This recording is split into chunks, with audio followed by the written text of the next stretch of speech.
Welcome to ప్రజాప్రతినిధి news. భారత గణతంత్ర దినోత్సవం సందర్భంగా రాజన్న సిరిసిల్ల జిల్లా పోలీస్ కార్యాలయం వద్ద ఉన్న పరేడ్ గ్రౌండ్ లో జాతీయ పతాకాన్ని ఇన్ఛార్జ్ కలెక్టర్ గరిమా అగర్వాల్ ఆవిష్కరించారు. ముందుగా పోలీస్ గౌరవ వందనం స్వీకరించారు. పలు సాంస్కృతిక కార్యక్రమాలు నిర్వహించారు. ఈ కార్యక్రమంలో దేశభక్తి గీతాలపై విద్యార్థుల నృత్యాలు, శకటాల ప్రదర్శన ప్రత్యేక ఆకర్షణగా నిలిచాయి. గణతంత్ర వేడుకల సందర్భంగా అందరికీ శుభాకాంక్షలు తెలియజేశారు. ఈ కార్యక్రమంలో అదనపు ఎస్పీ చంద్రయ్య, సిరిసిల్ల వేములవాడ ఆర్డీఓలు వెంకటేశ్వర్లు, రాధాబాయి, డిఎస్పీ నాగేంద్రచారి, వివిధ శాఖల అధికారులు, సిబ్బంది పాల్గొన్నారు.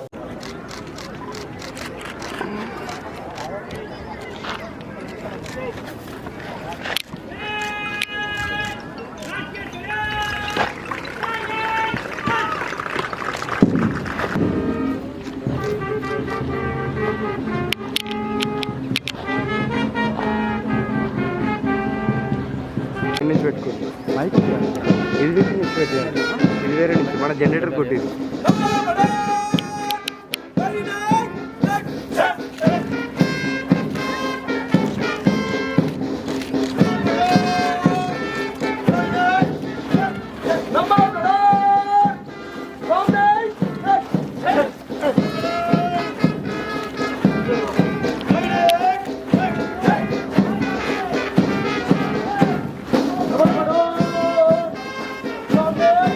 భారతదేశ పౌరుడిగా మోటారు వాహనముల చట్టంలో పొందుపరిచిన రోడ్డు నియమ నిబంధనలను పాటిస్తానని, గౌరవిస్తానని, నా కర్తవ్యాలను శ్రద్ధతో ట్రాఫిక్ నియమాలను ఉల్లంఘన గాని ప్రేరేపించడం గాని సురక్షితంగా ప్రయాణం చేయడానికి ఎక్కడి వారు అక్కడే ఆశీలు కావాల్సిందిగా కోరుతున్నాం.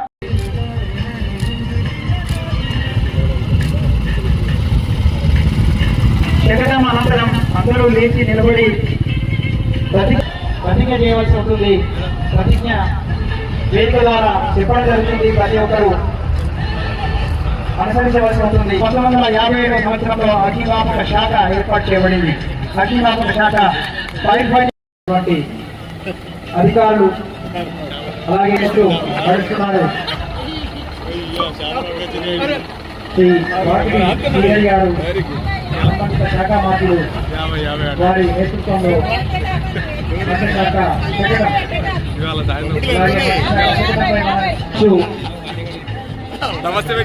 వివిధ రకాలైన చేపలతో తయారయ్యే చీరలను తెలంగాణ రాష్ట్రంలోని 1 కోటి మంది మహిళలకు చేరువ చేయాలనే లక్ష్యాన్ని ఈ గణతంత్ర జగనాన్ని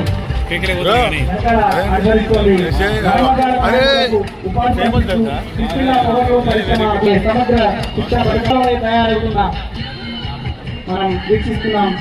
చేనేత మరియు జౌళి శాఖ కార్యక్రమాలు చేపట్టడం జరుగుతుంది. ఐకేపీ మరియు ఈటీఎస్ ద్వారా అసెట్ క్రియేషన్ మరియు కూడా కల్పించడం జరుగుతుంది. ఈ క్రమం లోపల ముందుకు జరుగుతున్నారు మన గ్రామీణ అభివృద్ధి శాఖ వారు సంబంధించినటువంటి శకటం మన ముందు జరుగుతోంది. తద్వారా దేశానికి పట్టుకొమ్మలు అని తెలియజేసిన మహాత్మా గాంధీ గారి